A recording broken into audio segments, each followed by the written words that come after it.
तुम पाओगे सुबह जागते वक्त वही तुम्हारा पहला विचार होगा, ठीक वही होगा। अगर तुम रात धन की सोचते सोचते सो गए हो तो तुम सुबह धन की सोचते सोचते उठोगे। अगर रात तुम किसी चिंता में दबे दबे सो गए हो तो उसी चिंता में सुबह तुम उठोगे। रात भर भी वो चिंता तुम्हारे आसपास सरकती रहेगी, उसकी हवा बहती रहेगी, उसका वातावरण बना रहेगा, तुम्हारे कमरे में चिंता का आवास रहेगा। तुम सोए रहोगे, चिंता तुम्हारे चारों तरफ गिलाफ की तरह लिपटी रहेगी। वो प्रतीक्षा करेगी कि जागो तो मैं हाजिर हूं सेवा के लिए। अभी तुम बेहोश हो गए हो, ठीक है, मैं राह देखूंगी। लगाव है तुम्हारा इतना, जाए भी कैसे। सुबह उठते ही तुम उसे द्वार पर खड़ा पाओगे। इसे थोड़ा विचार करना, खोजना, प्रयोग करना। ठीक यही जीवन के विराट पर भी लागू है। मरते वक्त जो आखिरी विचार होगा वो जन्मते वक्त पहला विचार होगा। इसलिए हर बच्चा एक जैसा पैदा नहीं होता, क्योंकि हर आदमी एक जैसा मरता नहीं। यहां जिंदगी ही अलग अलग नहीं, मौत भी अलग अलग है। यहां व्यक्तित्व इतना महत्वपूर्ण है। यहां तुम अपनी छाप मौत पर भी छोड़ जाते हो। जिंदगी पर तो छोड़ते ही हो, तुम्हारे हस्ताक्षर होते हैं जिंदगी पर मौत पर भी छोड़ते हो। मौत जैसी सूक्ष्म चीज भी तुम्हारे हस्ताक्षरों को ले लेती है। हर आदमी अलग ढंग से मरता है। एक ज़ेन फकीर मर रहा था। उसने अपने शिष्यों से पूछा, सुनो जी, तुमने कभी किसी आदमी को खड़े खड़े मरते देखा? उनमें से एक ने कहा, देखा तो नहीं, लेकिन सुना है कि कभी एक फकीर खड़े खड़े मर गया। क्यों, क्या बात है? उसने कहा कि अब मैं सोच रहा था किस ढंग से मरने का वक्त आ गया। अपने ही ढंग से मरना चाहिए, तो दूसरे के ढंग से क्या मरना? खाट पर लेटे लेटे सभी मरते, ये भी कोई बात हुई? कुछ अपना हस्ताक्षर हो। तो उसने कहा, तुमने फिर कभी किसी को शीर्षासन करते हुए मरते सुना? ये तो सुना भी नहीं, सोचा भी नहीं। शीर्षासन करते हुए मरना? शीर्षासन करते हुए तो आदमी सो भी नहीं सकता, मरना तो बहुत दूर की बात है। शीर्षासन करते हुए तुम सो नहीं सकते, झपकी नहीं खा सकते, क्योंकि खून इतनी तेजी से दौड़ता है, मस्तिष्क में सोओगे कैसे? इसलिए तो हम तकिया रखते हैं रात में, ताकि खून जरा कम चढ़े सिर में, नींद ठीक से आए। बिना तकिए के नींद नहीं आएगी, क्योंकि सिर थोड़ा नीचा पड़ जाएगा शरीर से, खून ज्यादा दौड़ेगा। तो जब तकिए की जरूरत है तो शीर्षासन में तो नींद भी नहीं लग सकती। पर उसने कहा कि छोड़ो भी, जब मौत आएगी तो वो ये थोड़ी देखेगी कि हम शीर्षासन कर रहे हैं, नींद भला ना लगे। मगर मौत किसी की प्रतीक्षा नहीं करती, चाहे खड़े चाहे बैठे, वो तो ले ही जाएगी। अब चलो हम भी एक मौका देख के देख लें। अगर मौत इस तरह ना आती हो तो एक तरकीब मिल गई आदमी को बचने की। जब आया मौत, खड़े हो गए शीर्षासन लगा के। उसने शीर्षासन लगा के खड़ा हो गया। शिष्य भी घबरा गए और कहते हैं वो खड़ा हो गया और उनको लगा कि मर भी गया, लेकिन अब उसको शीर्षासन से उतारें कैसे? बड़ा भय लगने लगा। कोई आदमी खाट में मर जाए, अर्थी पे बांध लो, अब ये शीर्षासन में खड़े हैं, अब इनको अर्थी पे कैसे बांधो? तो उन्होंने कहा, ठहरो, कुछ भी करना उचित नहीं, पता नहीं इस ढंग से न कभी कोई आदमी मरा, न कोई रीत रिवाज है। इसकी बहन पास में ही एक दूसरे आश्रम में, उसको बुला लाओ, वो इसको जानती। वो भी 60 साल उसकी उम्र थी। वो आई और उसने कहा कि सुनो, जिंदगी भर भी तुम उपद्रव करते रहे, अब मर के तो बाज आओ, जैसे आदमी मरते ऐसे मरो। और उसने एक धक्का दिया। कहते हैं वो फकीर मुस्कुराया, गिर के मर गया।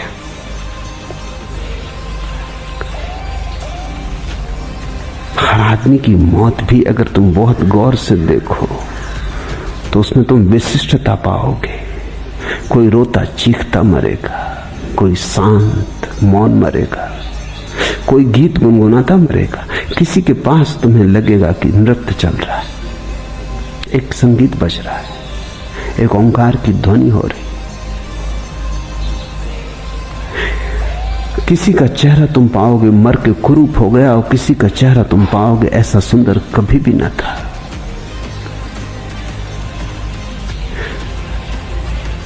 हम जो भी करते हैं वो वैसा ही पृथक पृथक होता है जैसे हमारे अंगूठों के चिन्ह पृथक पृथक होते हैं। सभी कुछ व्यक्तित्व से भरा है। तो मरते वक्त अगर मरने की बिल्कुल आकांक्षा न थी और जीवन तुमसे जबरदस्ती छीना गया और तुम जीवन को पकड़ना चाहते थे तो मां के पेट से जल्दी पैदा हो जाओगे। अगर मरते वक्त काम वासना ने मन को पकड़े ही रखा, राम का उच्चार चाहा भी तो भी न हो सका। और ध्यान रखना, काम वासना का उच्चार मृत्यु के क्षण में 100 में से 99 लोगों को पकड़ लेता है। उसका कारण भी है, वो कारण भी तुम ख्याल में ले लो। मृत्यु और काम एक दूसरे के विपरीत है।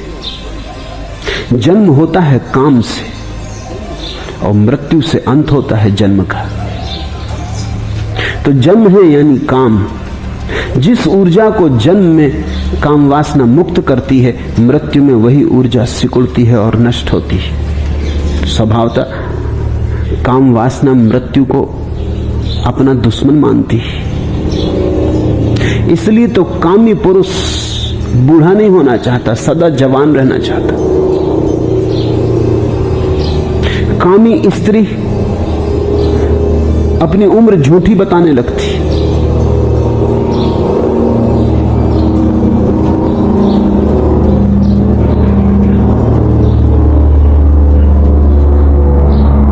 कल ही मैं एक छोटी सी कहानी पढ़ रहा था। एक युवती अपनी मां से बोली, मां का जन्मदिन था, क्योंकि वो देख रही कि मां की उम्र बढ़ती तो नहीं उल्टी घटती जाती। पिछले साल अगर 35वां जन्मदिन मनाया था तो इस बार वो 34वां जन्मदिन मना रही। तो उसने कहा कि मां और सब तो ठीक है, मुझ में और तुम में कम से कम 9 महीने का फर्क रखना, तो बड़ी झंझट होगी, लोग क्या कहेंगे।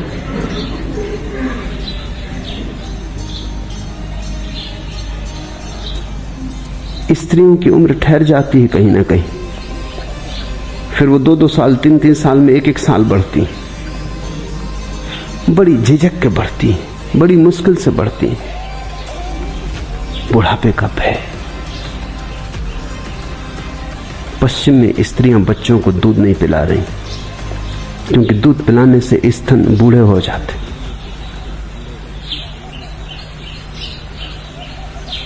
पश्चिम में स्त्रियां मां बनने में जरा भी उत्सुक नहीं रह गई, क्योंकि बच्चों को जन्म देने का मतलब है अपनी मौत को पास बुलाना। हर बच्चा तुम्हारे जीवन का कुछ हिस्सा ले जाता। जवानी बनी रहे किसी भी कीमत पर।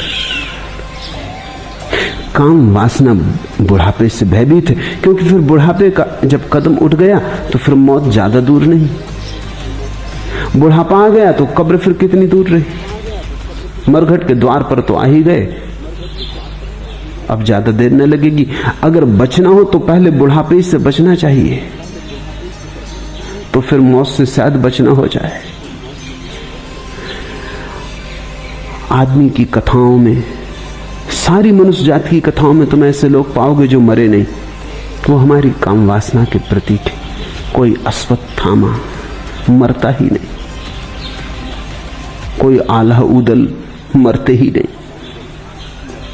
सारी दुनिया में ऐसी कथाएं हैं कि कोई व्यक्ति जिए ही चला जाता। तुम भी बड़े प्रभावित होते हो अगर कोई कह दे कि फलां सन्यासी गांव में आया, उसकी उम्र 200 साल, चले गिरे चरणों में। बड़े चमत्कृत हो गए। चमत्कार क्या है इसमें? चमत्कार ये है कि जो आदमी 200 साल जिंदा रह गया, पता नहीं कोई जड़ी बूटी दे दे, कोई ताबीज दे दे, आशीर्वाद दे दे, तुम भी रह जाओ। ये तुम्हारे भीतर मरने का जो डर है, भय, वही तुम्हें चमत्कृत करता है। उसी को चमत्कृत करने के लिए साधु अपनी उम्र बड़ी करके बताते हैं। तुम थोड़ा सोचो, स्त्रियां उम्र छोटी करके बताती हैं, साधु बड़ी करके बताते हैं, मगर मतलब दोनों का एक ही, प्रयोजन एक ही है। स्त्रियां छोटी करके बताती हैं, वो कहते हैं मौत बहुत दूर। साधु बड़ा करके बताते हैं कि हम तो पार कर चुके हैं, मौत को हरा चुके हैं। मगर दोनों ये कह रहे हैं कि किसी भांति हम मौत से दूर